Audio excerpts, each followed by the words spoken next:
आपदामपहर्तारं दातारं सर्वसंपदां लोकाभिरामं श्रीरामं भूयो भूयो नमाम्यहम्। आपादमौलिपर्यन्तं गुरूणामाकृतिं स्मरेत् तेन विघ्नाः प्रणश्यन्ति सिद्ध्यन्ति च मनोरथाः। पूज्याय राघवेन्द्राय सत्यधर्मरताय च भजतां कल्पवृक्षाय नमतां कामधेनवे। तपस्वाध्याय शुश्रूषा कृष्णपूजारतं मुनिं विश्वेशमिष्टदं वन्दे परिव्राट् ಚಕ್ರವರ್ತಿನಂ. ಉಪಸ್ಥಿತರಿರುವ ಎಲ್ಲ ವಿದ್ವಾಂಸರನ್ನ ಹಿರಿಯರನ್ನ ನಮಸ್ಕರಿಸಿ ಎಲ್ಲ ಭಗವದ್ಭಕ್ತರನ್ನ ಅಭಿನಂದಿಸಿ, ಮಂತ್ರಾಲಯ ಪ್ರಭುಗಳು ರಚಿಸಿರುವ ತತ್ವಮಂಜರಿ ಗ್ರಂಥದ ಕೆಲವು ಅಂಶಗಳನ್ನು ಅನುವಾದ ಮಾಡಲಿಕ್ಕೆ ನಾನು ಪ್ರಯತ್ನ ಮಾಡ್ತಾ ಇದ್ದೇನೆ.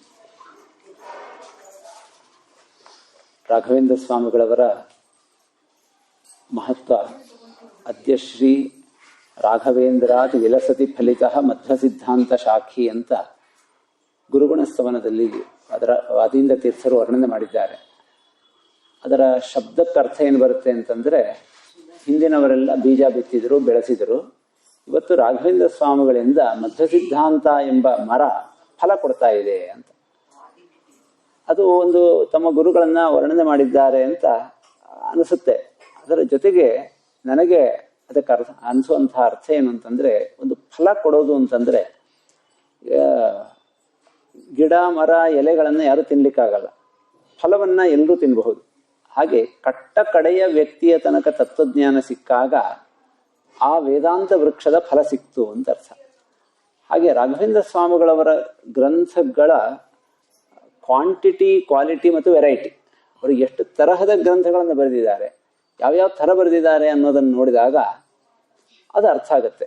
ಒಂದು ರಾಘವೇಂದ್ರ ಸ್ವಾಮಿಗಳಿಗೆ ಉಪಾಯನ ಅಂತ ಹೇಳಿ ಅವರು 300ನೇ ವರ್ಷದ ಆರಾಧನೆ ಆದಾಗಲೂ ಅಥವಾ 325ನೇ ವರ್ಷದ ಆರಾಧನೆ ಆದಾಗ ತತ್ವವಾದ ಒಂದು ವಿಶೇಷ ಅಂಕ ಬಂದಿದೆ. ಅದರಲ್ಲೂ ಒಬ್ಬರು ಯಾರು ಬರೆದಿದ್ದು ನೆನಪಿಲ್ಲ, ಅವರೊಂದು ಮಾತು ಹೇಳ್ತಾರೆ, ರಾಘವೇಂದ್ರ ಸ್ವಾಮಿಗಳವರು ಅವರ ಗ್ರಂಥಗಳು ಏನು ವಿಶಿಷ್ಟವಾಗಿವೆ ಅಂತಂದ್ರೆ, ಕಾಲಕ್ಕೆ ಏನು ಬೇಕಾಗಿತ್ತೋ ಅದನ್ನು ಮಾಡಿದರು ಅಂತ.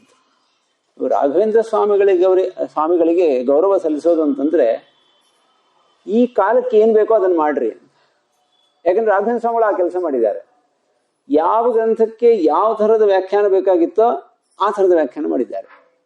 ಅವರು ನೋಡಿದರೆ ಒಂದು ಗ್ರಂಥಕ್ಕೆ ಬರದಂತೆ ಇನ್ನೊಂದು ಗ್ರಂಥಕ್ಕೆ ಬರೆದಿಲ್ಲ ಅವರು ವ್ಯಾಖ್ಯಾನವನ್ನು. ಈ ಥರ ಅವರ ಗ್ರಂಥಗಳದ್ದು ಒಂದು ವೈಶಿಷ್ಟ್ಯ ಇದೆ. ಅವರು ಸಣ್ಣವರು 5 ವರ್ಷದವರು ಇರಬೇಕಾದ್ರೂ ಒಂದು ಘಟನೆ ನಡೆದಿದ್ದನ್ನು ರಾಘವೇಂದ್ರ ವಿಜಯದಲ್ಲಿ ಹೇಳ್ತಾರೆ. ಅಕ್ಷರಾಭ್ಯಾಸ ಮಾಡಿಸ್ಬೇಕಾದ್ರೆ ಅವರ ತಂದೆ ಅವರ ಕೈ ಹಿಡಿಸ್ಬಿಟ್ಟು ಓಂ ಅಂತ ಬರೆಸಿದರಂತೆ. ಚಿಕ್ಕ ಮಕ್ಕಳಿಗೆ ತುಂಬಾ ಪ್ರಶ್ನೆ ಕೇಳೋ ಅಭ್ಯಾಸ ಇರುತ್ತೆ, ಹಂಗಂದ್ರೇನು ಅಂತ. ಆ ಮಗು ವೆಂಕಟನಾಥ ಕೇಳಿದ್ರಂತೆ ಅವರಪ್ಪ, ಹಂಗಂದ್ರೆ ಏನು ಅಂತ. ಅವರಪ್ಪ ಹೇಳಿದ್ರಂತೆ, ಅನಂತ ಗುಣಪರಿಪೂರ್ಣ ದೇವರು ಅಂತ ಅರ್ಥ ಇದಕ್ಕೆ ಅಂತ. ಅದಕ್ಕೆ ಆ ಮಗು ಅವರು 5 ವರ್ಷದವರಿದ್ದಾಗ ಕೇಳಿದಂತಹ ಪ್ರಶ್ನೆ, ಅಲ್ಪೇ ಕಥಂ ಸಾ ಗುಣಪೂರ್ಣ ಸಂಜ್ಞಾ, ಇಷ್ಟು ಚಿಕ್ಕ ಅಕ್ಷರಕ್ಕೆ ಅಷ್ಟರ್ಥ ಹೆಂಗ್ ಬರುತ್ತೆ ಅಂತ ಕೇಳಿದ್ರಂತೆ. ಅವರು ದೇವತಾ ಪುರುಷರು ಅದು ಒಂದು ಕಡೆ ಆದರೆ, ಇನ್ನೊಂದು ಕಡೆಯಿಂದ ನಾವು ನೋಡೋದಾದ್ರೆ, ಚಿಕ್ಕ ಮಕ್ಕಳಲ್ಲಿ ಒಂದೇನೋ ಬೀಜದ ಥರ ಬಿತ್ತಿದ್ದು ಅದು ಮುಂದೆ ಒಡೆಯುತ್ತಂತೆ. ಹಾಗೆ ಅವರಿಗೆ ಅವರು ಇಡೀ ಜೀವನದಲ್ಲಿ ಮಾಡಿರತಕ್ಕಂತಹ ಎಲ್ಲಾ ಗ್ರಂಥಗಳನ್ನ ಈ ಓಂಕಾರ ಥರ ಒಂದೋ ವಿಸ್ತಾರವಾಗಿದ್ದನ್ನ ಸಂಕ್ಷೇಪ ಮಾಡಿದರು. ಈಗ ಓಂಕಾರ ಸಮಸ್ತ ವಾಂಗ್ಮಯದ ಸಂಕ್ಷೇಪ. ಓಂಕಾರೇಣ ವೈ ಸರ್ವಾ ವಾಕ್ ಸಂತೃಣ್ಣ ಅಂತ ಹೇಳುವಂತೆ ಸಮಸ್ತ ವಾಂಗ್ಮಯದ ಅರ್ಥವನ್ನ ಓಂಕಾರದಲ್ಲಿ ಚಿಂತನೆ ಮಾಡಬಹುದಂತೆ. ಶ್ರೀಮದ್ ಆಚಾರ್ಯರು ಐತರೇಯದಲ್ಲಿ ಅದರದೊಂದು ಸಣ್ಣ ಝಲಕ್ ಮಾತ್ರ ತೋರಿಸ್ತಾರೆ, ನಮಗೆ ಅರ್ಥ ಆಗಲ್ಲ. ಒಂದೊಂದು ವಾಕ್ಯ ತಗೊಂಡ್ಬಿಟ್ಟು ಇದು ಓಂಕಾರದಿಂದ ಹಿಂಗೆ ಸಿಗುತ್ತೆ ಅಂತ ಹೇಳಿ. ಆ ಓಂಕಾರದ ವಿಸ್ತಾರ ಇಲ್ಲ. ಹೀಗಾಗಿ ರಾಘವೇಂದ್ರ ಸ್ವಾಮಿಗಳು ಮಾಡಿರೋ ಗ್ರಂಥಗಳು ಒಂದೋ ಸಂಕ್ಷಿಪ್ತವಾಗಿದ್ದರೆ ಅದನ್ನು ವಿಸ್ತಾರ ಮಾಡುವಂಥದ್ದು, ವಿಸ್ತಾರವಾಗಿದ್ದರೆ ಅದನ್ನು ಸಂಕ್ಷಿಪ್ತವಾಗಿ ಮಾಡುವಂಥದ್ದು. ಇಂಥ ಒಂದು ಕೆಲಸವನ್ನ ರಾಘವೇಂದ್ರ ಸ್ವಾಮಿಗಳವರು ಮಾಡಿದ್ದಾರೆ. ಉದಾಹರಣೆಗೆ ಕೃಷ್ಣನ ಕಥೆ, ರಾಮನ ಕಥೆ ವಿಸ್ತಾರವಾಗಿರೋದನ್ನು ಕೃಷ್ಣ ಚಾರಿತ್ರ ಮಂಜರಿ, ರಾಮಚಾರಿತ್ರ ಮಂಜರಿ ಅಂತ ಹೇಳಿ ಸಂಗ್ರಹ ಮಾಡುವಂಥ ಕೆಲಸ. ಈಗ ನೋಡ್ಲಿಕ್ಕೆ ಹೊರಟಿರ್ತಕ್ಕಂತಹ ಗ್ರಂಥ ತತ್ವಮಂಜರಿ, ಅದು ಶ್ರೀಮದ್ ಆಚಾರ್ಯರು ಅಣುಭಾಷ್ಯವನ್ನ ಸಂಕ್ಷಿಪ್ತವಾಗಿ ಬರೆದಿದ್ದಾರೆ, ಅದರ ವಿಸ್ತಾರವನ್ನು ಅದರಲ್ಲಿ ಮಾಡಿದ್ದಾರೆ. ಪ್ರಾರಂಭದಲ್ಲಿ ಎಲ್ರಿಗೂ ಸ್ವಲ್ಪ ಅರ್ಥ ಆಗಬೇಕು ಅನ್ನೋ ದೃಷ್ಟಿಯಿಂದ ಸರಳವಾದಂಥ ವಿಷಯವನ್ನು ಹೇಳಿದ್ದೀನಿ. ಮುಂದಿನ ವಿಷಯ ಎಷ್ಟು ಅರ್ಥ ಆಗುತ್ತೋ ಅಷ್ಟು ಅರ್ಥ ಆಗುತ್ತೆ. ನಮ್ಮ ಪ್ರತೋಷ್ ಅವರೊಂದು ಮಾತು ಹೇಳ್ತಿರ್ತಾರೆ, ನೀವು ಯಾವಾಗ ಬೇಕಾದ್ರೂ ಎದ್ದು ಹೋಗ್ಬೋದು ಅಂತ. ಇಷ್ಟ ಆಗದೆ ಇರೋರು ಬಲವಂತವಾಗಿ ಕೂಡಬೇಕು ಅಂತೇನಿಲ್ಲ.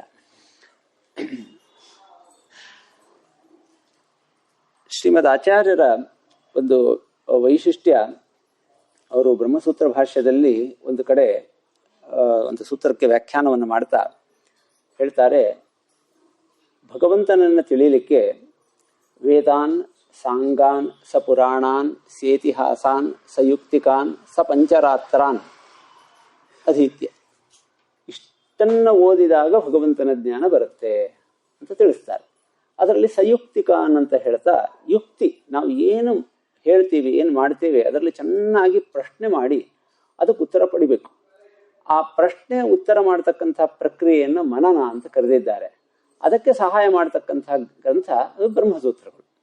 ವಾಯುಸ್ಥಿತಿಯಲ್ಲಿ ತಿರುವಿಕ್ರಮ ಪಂಡಿತಾಚಾರ್ಯರು ಮಧ್ವಾಚಾರ್ಯರಿಗೆ ನಮ್ಮನ್ನು ನೀವು ಅನುಗ್ರಹ ಮಾಡಬೇಕು ಅಂತ ಹೇಳ್ತಾ, ನಮಗೇನು ಅರ್ಹತೆ ಇದೆ ಅಂತ ಹೇಳಬೇಕಾದ್ರೆ ಚೋದ್ಯ ಚುಂಚೂನ್ ಅಂತ ಒಂದು ಶಬ್ದ ಬಳಸಿದ್ದಾರೆ. ಚುಂಚು ಅಂತಂದ್ರೆ ಕನ್ನಡದ ಅಥವಾ ಸಂಸ್ಕೃತದ ಹಕ್ಕಿಯ ಚುಂಚು ಅಂತಲ್ಲ, ಅದೊಂದು ಪ್ರತ್ಯಯ. ನಾವು ಪ್ರಶ್ನೆ ಮಾಡೋದ್ರಲ್ಲಿ ನಿಪುಣರು ಅಂತ ತಿರುವಿಕ್ರಮ ಪಂಡಿತಾಚಾರ್ಯ ಬಿಟ್ರೆ ಇನ್ಯಾರು ಹೇಳ್ಬೋದು ಈ ಹೆಸರನ್ನ. ಅಂದ್ರೆ ಶಿಷ್ಯರಿಗಿರ್ತಕ್ಕಂಥ ಒಂದು ದೊಡ್ಡ ಅರ್ಹತೆ ಅಂತಂದ್ರೆ ಅವರು ಚೆನ್ನಾಗಿ ಪ್ರಶ್ನೆಗಳನ್ನ ಮಾಡಬೇಕು ಗುರುಗಳ ಹತ್ರ. ಆ ಪ್ರಶ್ನೆಗಳನ್ನು ಇಟ್ಟುಕೊಂಡು ಶಾಸ್ತ್ರಗಳನ್ನು ಓದಬೇಕು. ಆ ಎಲ್ಲಾ ಪ್ರಶ್ನೆಗಳಿಗೆ ಉತ್ತರ ಕಂಡುಕೊಳ್ಬೇಕು. ಈ ಪ್ರಶ್ನೆ ಉತ್ತರಕ್ಕೆ ಜಾತಿ ಭೇದ, ಮತಭೇದ, ಲಿಂಗಭೇದ ಏನೂ ಇಲ್ಲ. ಅವರು ಯಾವ ಹಂತದಲ್ಲಿ, ಹೇಗೆ ಸಾಧನ ಅನ್ನೋದು ಅನೇಕ ಜನ್ಮಗಳಲ್ಲಿ ನಡೀತಕ್ಕಂಥದ್ದು, ಯಾರು ಯಾವ ಹಂತದಲ್ಲಿ ಇರ್ತಾರೆ ಅಂತ ಗೊತ್ತಿರೋದಿಲ್ಲ.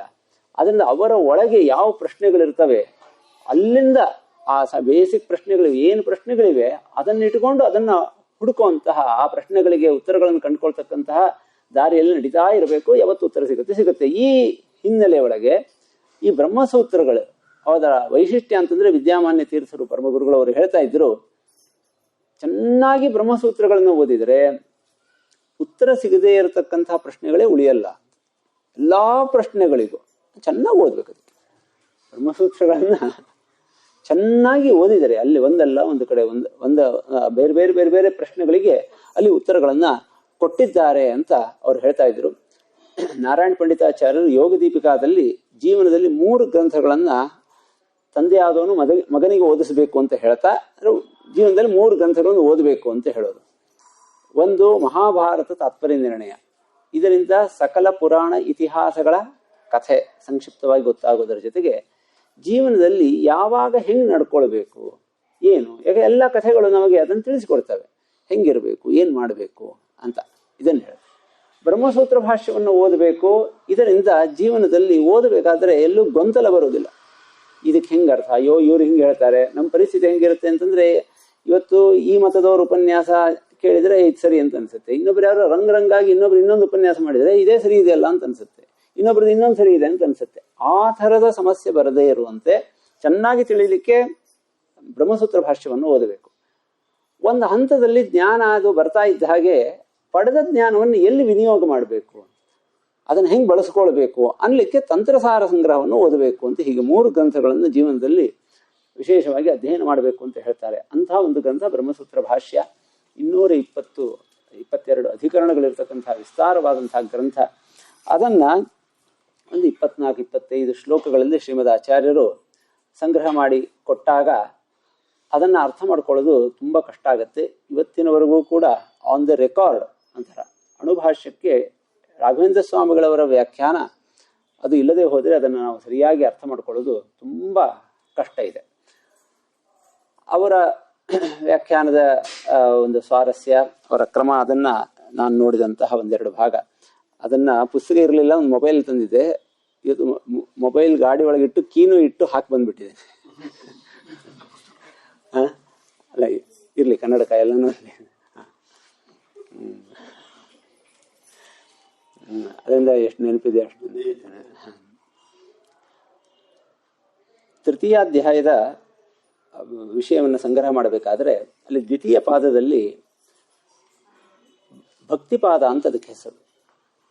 ಭಗವಂತನಲ್ಲಿ ಭಕ್ತಿ ಬರಲಿಕ್ಕೆ ಏನ್ ಮಾಡಬೇಕು ಅದನ್ನು ಆ ಪಾದದಲ್ಲಿ ಮಾಡಿದ್ದಾರೆ ಅಂತ ಅದಕ್ಕೆ ವಿವರಣೆ.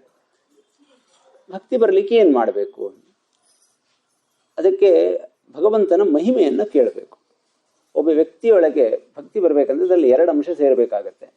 ಒಂದು ಮಹಾತ್ಮ್ಯ ಜ್ಞಾನ, ಇನ್ನೊಂದು ಪ್ರೀತಿ. ಇದು ಎರಡೂ ಬರಬೇಕು ಅಂತಿದ್ದರೆ ಅವರ ಮಹಿಮೆಯನ್ನ ಕೇಳಬೇಕು. ಒಬ್ಬ ವ್ಯಕ್ತಿ ಎಷ್ಟು ದೊಡ್ಡ ವ್ಯಕ್ತಿ, ಅವರಿಂದ ನಮಗೆ ಎಷ್ಟು ಉಪಕಾರ ಆಗ್ತಾ ಇದೆ ಅನ್ನೋದು ಗೊತ್ತಾದರೆ ಮಹಿಮೆ ಗೊತ್ತಿದ್ದ ಕೂಡಲೇ ಪ್ರೀತಿ ಬರಬೇಕು ಅಂತಿಲ್ಲ, ಅದನ್ನು ಚರ್ಚೆ ಮಾಡ್ತಾರೆ. ಆದರೆ ಒಂದು ವೇಳೆ ಒಳಗೆ ಒಂದು ಪ್ರೀತಿ, ಜೀವನ ಯೋಗ್ಯತೆಯಲ್ಲಿ ಪ್ರೀತಿ ಅನ್ನೋದು ಇದ್ದರೆ ಮಹಿಮೆಯನ್ನು ಕೇಳಿದಾಗ ಆವಾಗ ಅವರ ಮೇಲೆ ವಿಶೇಷವಾದಂಥ ಪ್ರೀತಿ ಬರುತ್ತೆ. ಅದೆರಡೂ ಸೇರಿ ಭಕ್ತಿ ಅಂತ ಹೇಳಿ ಅನಿಸ್ಕೊಳ್ಳುತ್ತೆ. ಇದನ್ನ ಆಚಾರ್ಯರು ವಿರಕ್ತ ಸನ್ ಜ್ಞಾನಮೇವ ಸಮಾಶ್ರಯೇತ್ ಅನ್ನೋ ವಾಕ್ಯದಿಂದ ಹೇಳ್ತಾ ಇದ್ದಾರೆ. ಅಂದರೆ ಈ ಪಾದದ ಪೀಠಿಕ ಇದು. ಪೀಠಿಕ ಇಲ್ಲಿ ನೋಡಿದ್ರೆ ಪಂಕ್ತಿ ಏನಿದೆ, ವಿರಕ್ತ ಸನ್ ಜ್ಞಾನಮೇವ ಸಮಾಶ್ರಯೇತ್. ಅದನ್ನು ಹಾಗೆ ಅನುವಾದ ಮಾಡಿದ್ರೆ ವಿರಕ್ತನಾಗಿ ಅಥವಾ ವಿರಕ್ತನಾಗುತ್ತಾ ಜ್ಞಾನವನ್ನು ಆಶ್ರಯಿಸಬೇಕು.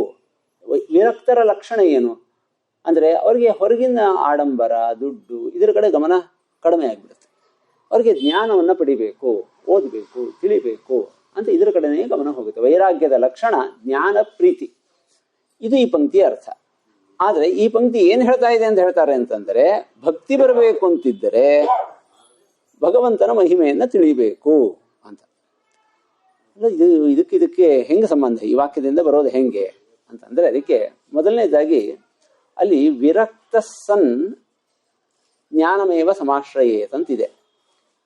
ಇದು ಭಕ್ತಿ ಯಾವಾಗ ಬರುತ್ತೆ ಅಂತಂದ್ರೆ ವೈರಾಗ್ಯ ಇದ್ದರೆ ಭಕ್ತಿ ಬರುತ್ತೆ.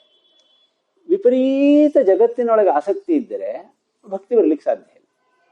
ನಮ್ಮ ಮನಸ್ಸು ಅನ್ನೋದು ಒಂದು ಪಾತ್ರ ಇದ್ದ ಹಾಗೆ, ಅದರಲ್ಲಿ ಪ್ರೀತಿ ಯಾವುದೋ ಒಂದರ ಮೇಲೆ ಇರುತ್ತೆ.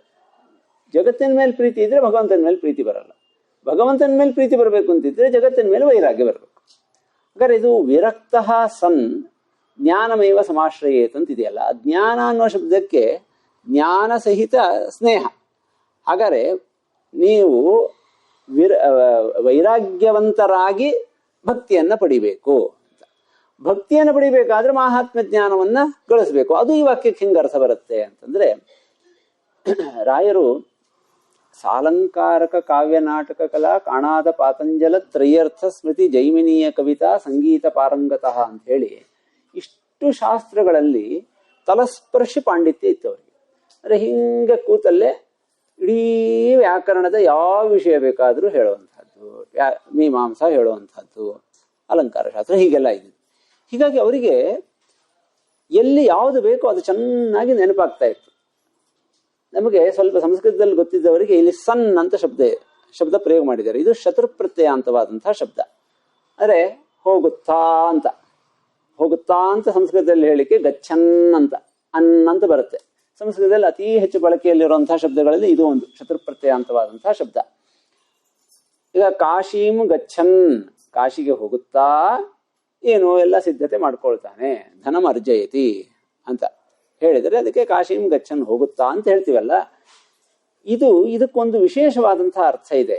ಒಂದು ಸಮಾನಕಾಲೀನವಾದಂತಹ ಎರಡು ಕ್ರಿಯೆಗಳನ್ನು ಹೇಳಲಿಕ್ಕೆ ಶತಪ್ರತ್ಯಯದ ಬಳಕೆ ಆಗತ್ತೆ.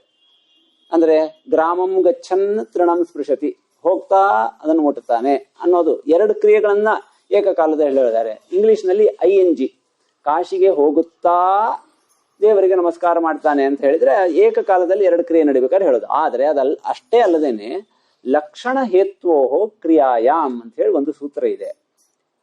ಹೇತ್ವರ್ಥದಲ್ಲೂ ಕೂಡ ಶತುರ್ಪ್ರತ್ಯಯ ಬರುತ್ತೆ ಅಂತಿದೆ. ಅಂದ್ರೆ ಇದೆ, ಈಗ ಕಾಶೀಂ ಗಚ್ಚನ್ ಗೃಹೇ ದೇವಂ ನಮತಿ ಅಂತಂದ್ರೆ ಕಾಶಿಗೆ ಹೋಗ್ತಾ ದೇವರಿಗೆ ನಮಸ್ಕಾರ ಮಾಡ್ತಿದ್ದಾನೆ ಅಂತಂದ್ರೆ ಅಲ್ಲಿ ಕಾಶೀಂ ಗಂತುಂ, ಕಾಶಿಗೆ ಹೋಗ್ಲಿಕ್ಕೆ ನಮಗೆ ಯಾವ ತೊಂದರೆಯೂ ಬರಬಾರ್ದು ಅಂತೆಲ್ಲ ಪ್ರಾರ್ಥನೆ ಮಾಡೋದಕ್ಕೋಸ್ಕರ ದೇವರಿಗೆ ನಮಸ್ಕಾರ ಮಾಡ್ತಾನೆ. ಯಾಕಂದ್ರೆ ಕನ್ನಡದಲ್ಲೂ ಅರ್ಥ ತರಬಹುದು. ಹಾಗಾದ್ರೆ ಕಾಶಿಗೆ ಹೋಗುತ್ತಾ ದೇವರಿಗೆ ನಮಸ್ಕಾರ ಮಾಡ್ತಾನೆ ಅನ್ನೋದಕ್ಕೆ ನಿಜವಾದ ಅರ್ಥ ಏನು ಅಂತಂದ್ರೆ ಕಾಶಿಗೆ ಹೋಗೋದಕ್ಕೋಸ್ಕರ ದೇವರಿಗೆ ನಮಸ್ಕಾರ ಮಾಡ್ತಾನೆ ಅಂತ ಆ ಶತ್ರುಪ್ರತ್ಯಯಕ್ಕೆ ಆ ಅರ್ಥ ಇದೆ ಅಂತ ವ್ಯಾಕರಣದಲ್ಲಿ ಹೇಳಿದ್ದಾರೆ. ಅದನ್ನ ಇಲ್ಲಿ ಇಟ್ಟುಕೊಂಡ್ರೆ ವಿರಕ್ತ ಸನ್ ಜ್ಞಾನಮೇವ ಸಮಾಶ್ರಯೇತ್ ಅಂತಿದ್ರೆ ವಿರಕ್ತ ಭವಿತುಂ ಜ್ಞಾನಮೇವ ಸಮಾಶ್ರಯೇತ್. ವೈರಾಗ್ಯ ಬರಬೇಕು. ವೈರಾಗ್ಯದ ಫಲ ಏನು? ಭಕ್ತಿ. ಹಾಗಾದ್ರೆ ಆ ವೈರಾಗ್ಯ ಅನ್ನೋದ್ರಿಂದ ಭಕ್ತಿಯನ್ನೂ ಇಟ್ಟುಕೊಂಡು ಭಕ್ತನಾಗಬೇಕು ಅಂತಿದ್ರೆ ಜ್ಞಾನವನ್ನು ಸಂಪಾದನೆ ಮಾಡಬೇಕು. ಅದು ಯಾವ ಜ್ಞಾನ ಅಂತಂದ್ರೆ ಮಹಾತ್ಮ್ಯ ಜ್ಞಾನ ಅಂತ. ಹೀಗೆ ಆ ಪಾದಪೀಠದ ವಿಷಯ ಏನು ಬಂದಿದೆ, ಈ ಅಷ್ಟಾವಧಾನದಲ್ಲಿ ಏಕಾಕ್ಷರ ಶ್ಲೋಕ ಅಂತ ಒಂದಿರುತ್ತೆ, ನಿಷೇಧಾಕ್ಷರಿ ಅಂತ ಒಂದಿರುತ್ತೆ. ಅವರು ಒಂದೊಂದು ಅಕ್ಷರ ಹೇಳ್ತಾ ಹೋಗ್ಬೇಕು. ಈಗ ಗಣಪತಿ ಸ್ತೋತ್ರ ಮಾಡ್ರಿ ಅಂತಂದ್ರೆ ಗ ಅಂತ ಅವ್ರು ಶುರು ಮಾಡಿದ್ರೆ ಮುಂದಿಂದು ಣ ಹೇಳಬಾರದು ಅಂತ. ಅವ್ರು ಜ ಅಂತ ಹೇಳಿದ್ರೆ ಮುಂದಿನ ಮ ಹೇಳಬಾರ್ದು ಅಂತ, ಯಾಕೆ ಗಜ ಮುಖ ಅಂತ ಮಾಡಬಾರ್ದು ಅಂತ. ಅವ್ರು ವ ಅಂತ ಹೇಳಿದ್ರೆ ನೆಕ್ಸ್ಟ್ ದ ಹೇಳಬಾರ್ದು, ವದನ ಅಂತ ಹೇಳಬಾರ್ದು. ಹಿಂಗೆ ಆ ಏಕಾಕ್ಷರ ಶ್ಲೋಕಗಳನ್ನು ಮಾಡಿದಾಗ ಅವರು ಕೊನೆಗೆ ಒಂದು ಮಾತು ಹೇಳ್ತಾರೆ, ಈ ಏಕಾಕ್ಷರ ಶ್ಲೋಕಗಳಲ್ಲಿ ರಸ ಸ್ವಾರಸ್ಯವನ್ನು ಹುಡುಕಬಾರದು, ಒಂದು ಅರ್ಥ ಬಂದ್ರೆ ದೊಡ್ಡದು ಅಂತ. ಅದಕ್ಕೆ ಹೆಂಗಾದ್ರೂ ಟೆಸ್ಟ್ ಮಾಡಿದ ಆ ಥರ ಇದು ಅಣುಭಾಷ್ಯ ಅನ್ನೋದು ಒಂದೊಂದು ಪದ ಒಂದೊಂದು ಪ್ರತ್ಯಯ ಇಟ್ಟುಕೊಂಡು ಅರ್ಥ ಮಾಡ್ತಕ್ಕಂಥದ್ದು. ಹೀಗಾಗಿ ಜ್ಞಾನ ಅಂತಂದ್ರೆ ಮಹಾತ್ಮ್ಯ ಜ್ಞಾನ, ಹೀಗೆ ಬೇರೆ ಬೇರೆ ಅರ್ಥಗಳನ್ನ ತರಬಹುದಾದಂಥ ಒಂದು ಗ್ರಂಥ. ಅದನ್ನು ಇಟ್ಟುಕೊಂಡು ಬಹಳ ಸ್ವಾರಸ್ಯಕರವಾಗಿ ಇದನ್ನ ಹೇಳ್ತಾರೆ. ಹಾಗೆ 3ನೇ ಪಾದದಲ್ಲಿ ಬಹಳ ಪ್ರಸಿದ್ಧವಾದಂತಹ ಒಂದು ಶ್ಲೋಕ, ಭಗವಂತನ ಉಪಾಸನೆಯನ್ನ ಬಂದಿರತಕ್ಕಂತಹ ಆಚಾರ್ಯರಿಗೆ ಸ್ವಾಗತವನ್ನ ಹೇಳ್ತಾ ಇದ್ದೇನೆ. ಆಚಾರ್ಯ, ನಿಮಗೆ ಸ್ವಾಗತ, ನಮಸ್ಕಾರ.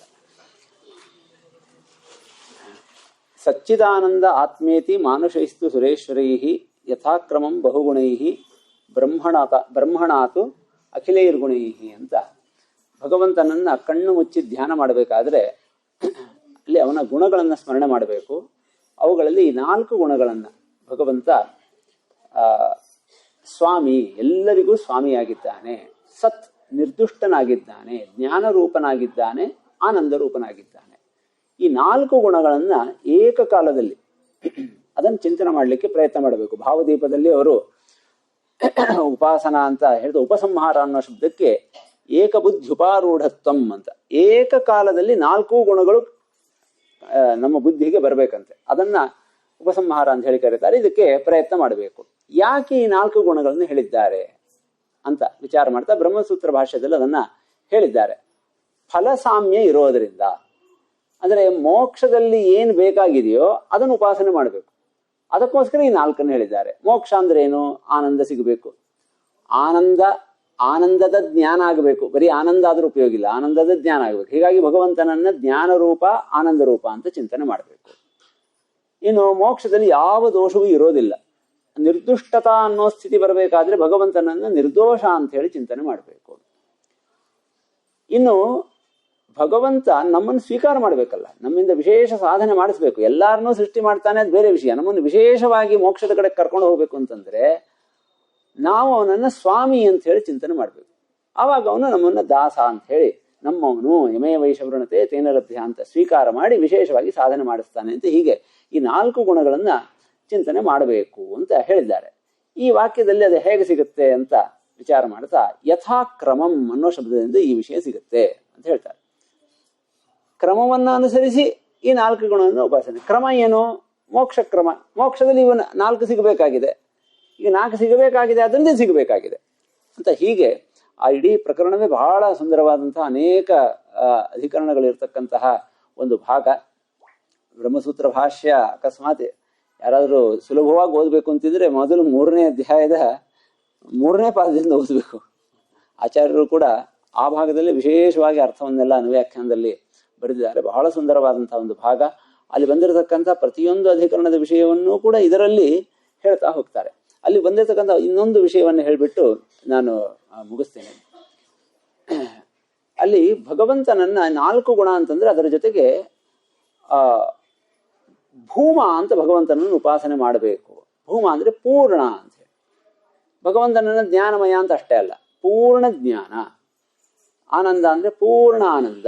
ಸ್ವಾಮಿ ಅಂತಂದ್ರೆ ಏನೋ ಸ್ವಲ್ಪ ಹೊತ್ತು ಸ್ವಾಮಿ ಅಲ್ಲ. ಆಫೀಸ್ಗೆ ಹೋದವರಿಗೆ ಬೆಳಿಗ್ಗೆಯಿಂದ ಸಾಯಂಕಾಲ ತನಕ ಬಾಸ್, ಮನೆಗೆ ಬಂದ್ಮೇಲೆ ಬಾಸ್ ಅಲ್ಲ. ಆದ್ರೆ ಭಗವಂತ ಹಾಗಲ್ಲ, ಪೂರ್ಣ ಸ್ವಾಮಿ ಅಂತ. ಹೀಗೆ ಎಲ್ಲಾದ್ರಲ್ಲೂ ಪೂರ್ಣತಾವನ್ನು ಸೇರಿಸ್ಕೊಳ್ಬೇಕು ಅಂತ.